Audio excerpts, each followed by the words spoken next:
अस्सलाम वालेकुम। बहुत अरसे तो बाद ਛਾਂਗਾ ਮਾਂਗਾ ਜਾਣ ਦਾ ਇਤਫਾਕ ਹੋਇਆ ਤੇ ਮੈਂ ਸੋਚਿਆ ਤੁਹਾਨੂੰ ਵੀ ਨਾਲੇ ਦੀ ਸੈਰ ਕਰਾਈਏ। ਛਾਂਗਾ ਮਾਂਗਾ ਲਾਹੌਰ ਤੋਂ ਤਕਰੀਬਨ 45-50 ਕਿਲੋਮੀਟਰ ਦੂਰ ਹੈ ਤੇ ਇੱਥੇ ਜਾਣ ਦਾ ਸਭ ਤੋਂ ਆਸਾਨ ਰਸਤਾ ਹੈਗਾ ਕਿ ਤੁਸੀਂ ਜੀਟੀ ਰੋਡ ਤੋਂ ਮੁਲਤਾਨ ਵਾਲੇ ਪਾਸੇ ਚਲੋ ਤੇ ਪੱਤੋ ਕੀ ਤੋਂ ਚਿੱਟੀਆਂ ਵਾਲੇ ਪਾਸੇ ਮੁੜ ਜਾਓ ਤੇ ਫਿਰ ਅੱਗੇ ਤੁਹਾਨੂੰ ਛਾਂਗਾ ਮਾਂਗਾ ਦਾ ਰਸਤਾ ਮਿਲ ਜਾਂਦਾ ਹੈ। ਲੇਕਿਨ ਇਹਦੀ ਐਂਟਰੈਂਸ ਬੜੀ ਅਨਅਜ਼ਿਊਮਿੰਗ ਜਿਹੀ ਰੱਖੀ ਹੋਈ ਹੈ ਕਿ ਕੋਈ ਪ੍ਰੋਪਰ ਮਾਰਕਿੰਗ ਜਾਂ ਸਾਈਨ ਪੋਸਟਿੰਗ ਨਹੀਂ ਹੈਗੀ। ਇਹਦਾ ਆਉਂਦਾ ਦੂਜਾ ਰਸਤਾ ਰਾਈਵਿੰਡ ਵਾਲੇ ਪਾਸੋਂ ਵੀ ਹੈਗਾ ਹੈ। ਅਤੇ ਇਹ ਅਸੀਂ ਹੁਣ ਛਾਂਗਾ ਮਾਂਗਾ ਅਤੇ ਜੰਗਲ ਵਾਲੇ ਪਾਸੇ ਮੁੜ ਗਏ ਹਾਂ। ਇੱਥੇ ਨਹਿਰ ਦਾ ਬੜਾ ਅੱਛਾ ਇਹਨਾਂ ਨੇ ਸਿਸਟਮ ਬਣਾਇਆ ਹੋਇਆ ਹੈ ਕਿਉਂਕਿ 80 ਅਤੇ 90 ਦੀ ਦਹਾਈ ਵਿੱਚ ਇੱਥੇ ਇੱਕ ਮੇਨ ਮਸਲਾ ਆਇਆ ਸੀ ਕਿ ਇੱਥੇ ਪਾਣੀ ਦੀ ਕਿੱਲਤ ਦੀ ਵਜ੍ਹਾ ਤੋਂ ਜੰਗਲ ਸੁੱਕਣਾ ਸ਼ੁਰੂ ਹੋ ਗਿਆ ਸੀ ਅਤੇ ਫਿਰ ਇਰੀਗੇਸ਼ਨ ਡਿਪਾਰਟਮੈਂਟ ਦੇ ਨਾਲ ਮਿਲ ਕੇ ਫੋਰੈਸਟ ਵਾਲਿਆਂ ਨੇ ਕਾਫੀ ਅੱਛਾ ਇਹਦਾ ਜਿਹੜਾ ਨਾ ਨਹਿਰੀ ਨਿਜ਼ਾਮ ਬਣਾਇਆ ਹੈ।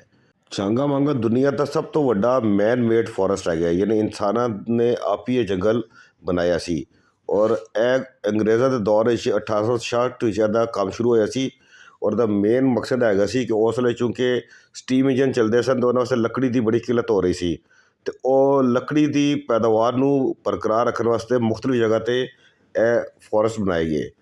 ਛਾਂਗਾ ਮਾਂਗਾ ਦੇ ਸ਼ੁਰੂ ਵਿੱਚ ਹੀ ਇੱਕ ਛਾਂਗਾ ਮਾਂਗਾ ਫੋਰੈਸਟ ਪਾਰਕ ਹੈ ਜਿਹੜਾ ਬੜਾ ਅੱਛਾ ਖੂਬਸੂਰਤ ਔਰ ਵੈਲ ਮੇਨਟੇਨਡ ਪਾਰਕ ਹੈ, ਫੈਮਿਲੀ ਰਿਜ਼ੋਰਟ ਹੈ ਔਰ ਪਿਕਨਿਕ ਪੁਆਇੰਟ ਹੈਗਾ ਹੈ ਅਤੇ ਇਹਦੇ ਅੰਦਰ ਗਰੀਨਰੀ ਬਹੁਤ ਜ਼ਿਆਦਾ ਜ਼ਬਰਦਸਤ ਕਿਉਂਕਿ ਪੂਰਾ ਇਲਾਕਾ ਹੀ ਗਰੀਨ ਹੈ ਮਾਸ਼ਾਅੱਲਾ ਉਂਝ ਤੇ ਔਰ ਲੇਕਿਨ ਇਹ ਕਿ ਸਫਾਈ ਸੁਥਰਾਈ ਵੀ ਅੱਛੀ ਹੈਗੀ ਹੈ।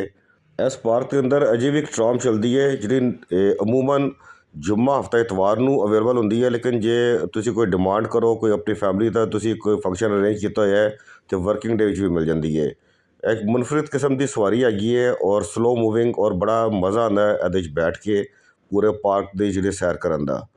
ਛਾਂਗਾ ਮਾਂਗਾ ਦਾ ਉਂਝ ਜਿਹੜਾ ਨਾਮ ਹੈਗਾ ਇਹ ਦੋ ਭਰਾਵਾਂ ਦੇ ਨਾਮ 'ਤੇ ਹੈਗਾ ਜਿਹੜੇ ਇੱਧਰ ਦੇ ਲੋਕਲ ਹੈਗੇ ਸਨ ਔਰ ਜਿਹੜੇ ਪੇਸ਼ੇਵਰ ਡਾਕੂ ਹੈਗੇ ਸਨ ਲੇਕਿਨ ਜੋ ਤਾਰੀਖੀ ਤੌਰ 'ਤੇ ਲੋਕ ਕਹਿੰਦੇ ਨੇ ਕਿ ਉਹ ਕਦੀ ਉਹਨਾਂ ਨੇ ਕਿਸੇ ਗਰੀਬ ਨੂੰ ਤੰਗ ਨਹੀਂ ਕੀਤਾ ਸੀ ਬਲਕਿ ਉਹ ਅਮੀਰਾਂ ਨੂੰ ਹੀ ਲੁੱਟਦੇ ਸਨ ਔਰ ਜੋ ਫਿਰ ਮਾਲ ਵਗੈਰਾ ਹੁੰਦਾ ਸੀ ਉਹ ਅਕਸਰ ਗਰੀਬਾਂ 'ਚ ਵੰਡ ਦਿੰਦੇ ਸਨ ਅਤੇ ਉਹਨਾਂ ਨੇ ਆਪਣੇ ਛੁਪਣ ਦੀ ਜਗ੍ਹਾ ਐਸੇ ਹੀ ਜਿਹੜਾ ਹੈਗਾ ਇਲਾਕਾ ਜਿੱਥੇ ਹੁਣ ਬਾਅਦ ਵਿੱਚ ਜੰਗਲ ਲਾਇਆ ਗਿਆ ਕਿਉਂਕਿ ਜੰਗਲ ਤਾਂ ਇੱਥੇ ਪਹਿਲੇ ਵੀ ਹੈਗਾ ਸੀ ਲੇਕਿਨ ਉਹ ਖੁਦਰੋ ਕਿਸਮ ਦਾ ਜੰਗਲ ਹੈਗਾ ਸੀ, ਮੈਨ ਮੇਡ ਜੰਗਲ ਉਸ ਵੇਲੇ ਨਹੀਂ ਸੀ ਅਤੇ ਉਹਨਾਂ ਦੇ ਨਾਮ 'ਤੇ ਹੀ ਫਿਰ ਇਹ ਜਿਹੜਾ ਜੰਗਲ ਇੱਥੇ ਬਣਾਇਆ ਗਿਆ ਅਤੇ ਉਹ ਛਾਂਗਾ ਮਾਂਗਾ ਦੇ ਨਾਮ 'ਤੇ ਮਨਸੂਬ ਕੀਤਾ ਗਿਆ। ਇਹ ਜਿਹੜੀ ਟਰੋਮ ਦਾ ਮੈਂ ਤੁਹਾਨੂੰ ਜ਼ਿਕਰ ਕੀਤਾ ਸੀ ਇਹਦਾ ਪਲੇਟਫਾਰਮ ਹੈਗਾ ਇੱਥੋਂ ਦੀ ਜਿਹੜਾ ਨੇ ਲੋਕ ਬੈਠਦੇ ਨੇ ਔਰ ਪੂਰੇ ਪਾਰਕ ਦੀ ਉਹ ਬੜੇ ਮਜ਼ੇ ਦੀ ਸੈਰ ਕਰਦੇ ਨੇ।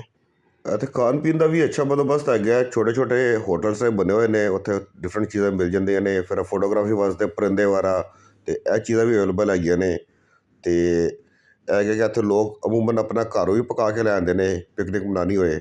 ਅੱਗੇ ਚਲੋ ਤਾਂ ਅਸੀਂ ਆ ਗਏ ਹੁਣ ਮਹਿਤਾਬੀ ਝੀਲ 'ਤੇ।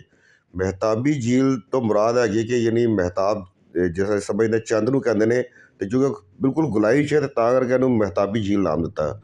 ਇਸ ਝੀਲ ਦੇ ਉੱਤੇ ਇੱਕ ਇਹਨਾਂ ਨੇ ਸਸਪੈਂਸ਼ਨ ਬ੍ਰਿਜ ਬਣਾਇਆ ਹੋਇਆ ਹੈ। ਬੜਾ ਮਜ਼ਾ ਆਉਂਦਾ ਇਸ ਬ੍ਰਿਜ ਨੂੰ ਕ੍ਰੋਸ ਕਰਦੇ ਹੋਏ ਕਿਉਂਕਿ ਬਾਈ ਡਿਜ਼ਾਈਨ ਇਹਨਾਂ ਨੇ ਇਹਨੂੰ ਥੋੜ੍ਹੇ ਜਿਹੇ ਨਾ ਇਹਦੇ 'ਚ ਇੱਕ ਕਿਸਮ ਦੀ ਪਲੇਅ ਰੱਖੀ ਹੋਈ ਹੈ ਅਤੇ ਜਦੋਂ ਤੁਸੀਂ ਇਹਦੇ ਤੋਂ ਲੰਘਦੇ ਹੋ ਤਾਂ ਬ੍ਰਿਜ ਹਿਲਦਾ ਵੇ ਅਤੇ ਬਿਲਕੁਲ ਜਿਸ ਤਰ੍ਹਾਂ ਨਦਰ ਹਨੇਰੀ ਹੈ ਕਸ਼ਮੀਰ ਵਾਲੇ ਬ੍ਰਿਜ ਨੇ ਇਹ ਤੁਹਾਨੂੰ ਉਹ ਵਾਲੀ ਇੱਕ ਫੀਲਿੰਗ ਦਿੰਦਾ ਹੈ ਅਤੇ ਔਰ ਇੱਕ ਵਕਤ 'ਚ ਇੱਥੋਂ 6-7 ਬੰਦਿਆਂ ਤੋਂ ਜ਼ਿਆਦਾ ਜਿਹੜਾ ਨਾ ਉਹਨਾਂ ਦਾ ਗੁਜ਼ਰਨਾ ਮੁਸ਼ਕਿਲ ਹੁੰਦਾ ਹੈ।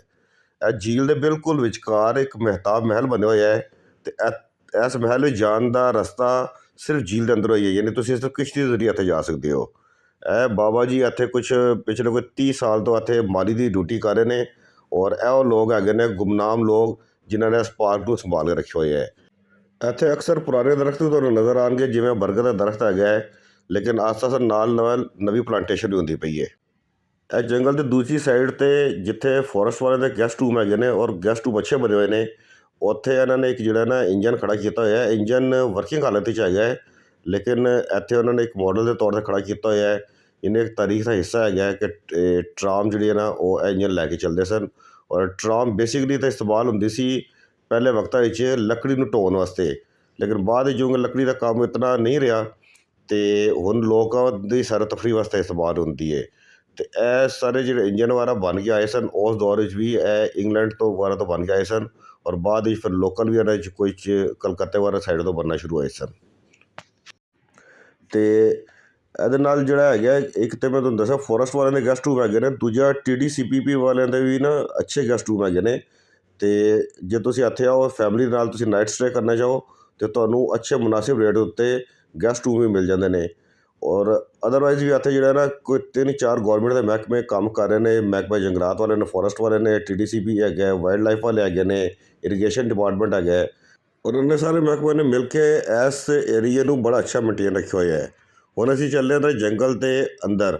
ਜੰਗਲ ਵਿੱਚ ਖਾਸੀ ਵਾਈਲਡ ਲਾਈਫ ਵੀ ਹੈਗੀ ਹੈ, ਲੇਕਿਨ ਉਹ ਵੇਖਣ ਵਾਸਤੇ ਤੁਹਾਨੂੰ ਥੋੜ੍ਹੀ ਜਿਹੀ ਮਿਹਨਤ ਕਰਨੀ ਪੈਂਦੀ ਹੈ। ਬਾਅਦ ਵਿੱਚ ਪੈਦਲ ਵੀ ਜਾਣਾ ਪੈਂਦਾ ਹੈ। ਅੱਜ ਕੱਲ੍ਹ ਡਰਾਈ ਸੀਜ਼ਨ ਹੈਗਾ ਅਤੇ ਜੰਗਲ ਵੀ ਥੋੜ੍ਹਾ ਵਿਰਲਾ ਜਿਹਾ ਨਜ਼ਰ ਆ ਰਿਹਾ ਹੈ, ਲੇਕਿਨ ਅਦਰਵਾਈਜ਼ ਇਹ ਜੰਗਲ ਖਾਸਾ ਥਿੱਕ ਹੈਗਾ ਹੈ। ਅਤੇ ਮੈਂ ਉਮੀਦ ਕਰਨਾ ਕਿ ਤੁਹਾਨੂੰ ਇਹ ਵਾਲਾ ਵੀਲੌਗ ਪਸੰਦ ਆਇਆ ਹੋਵੇਗਾ। ਇਹਦੇ ਨਾਲ ਹੀ ਮੈਨੂੰ ਦਿਓ ਇਜਾਜ਼ਤ। ਇਨਸ਼ਾਅੱਲਾ ਅਗਲੀ ਵੀਡੀਓ 'ਚ ਮਿਲਾਂਗੇ। ਰੱਬ ਰਾਖਾ। ਹੱਸਦਾ ਰਵੇ ਪੰਜਾਬ, ਸਦਾ ਵਸਦਾ ਰਵੇ ਪੰਜਾਬ।